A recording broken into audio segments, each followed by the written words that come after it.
இதில் percentage PYக்கு பார்க்குறோம். Find the single discount in percentage which is equivalent to successive discount of 25 and 20% given in an article.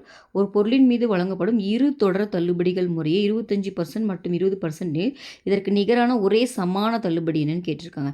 ஆக்சுவலாக இதை வந்து normal ப்ராசஸ்லேயும் போடலாம்.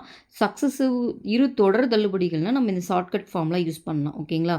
X plus x y plus r minus x y by 100 இதுதான் அந்த formula. இந்த ஃபார்முலாவை யூஸ் பண்ணி இந்த சம் போடலாம், இல்லை நார்மலாகவும் போடலாம். எப்படி போட்டாலும் ஆன்சர் வரும். ஓகேங்களா? இதில் போட்டால் நம்ம சீக்கிரமாக போட்டுடலாம். இப்போ இந்த ஃபார்முலா எப்படி யூஸ் பண்ணணும்னு பார்த்தீங்கன்னா, ஃபர்ஸ்ட் 25% டிஸ்கவுண்ட்டு தள்ளுபடிகள்னாவே அது குறைக்கிறதுனா தள்ளுபடின்னு நம்ம என்ன பண்ணுவோம், குறைப்போம். அப்போ அதை நெகட்டிவ் சைனில் எடுத்துக்கணும். X Y. எக்ஸு முதல்ல கொடுத்துருக்கிறது 25, ரெண்டாவது கொடுத்துருக்கிறது ஒய் 20.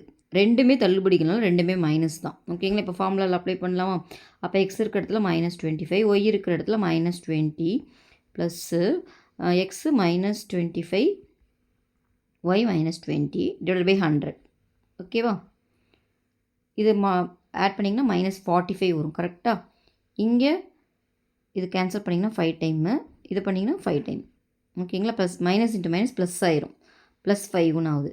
அப்போ இது ரெண்டையும் சேர்த்து எழுதிங்கன்னா என்ன ஒரு -45 +5 போச்சுன்னா -40ன்னு வரும் ஆன்சர்.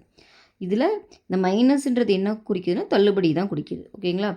தொடர் தள்ளுபடிகள் மீது வழங்கும் அவங்களே பாருங்கள், தள்ளுபடி ஒரே சமான தள்ளுபடின்னு தான் கேட்குறாங்க. அப்போது இது இந்த மைனஸ்ன்றது இங்கே என்னென்னா தள்ளுபடி தான் குறைக்குது. எத்தனை பர்சன்டேஜ்? 40%. இதான் சம்மோட ஆன்சர். ஓகேங்களா? இது யூஸ்ஃபுல்லாக இருந்துச்சுன்னா நீங்கள் இந்த சேனலை சப்ஸ்கிரைப் பண்ணிக்கோங்க.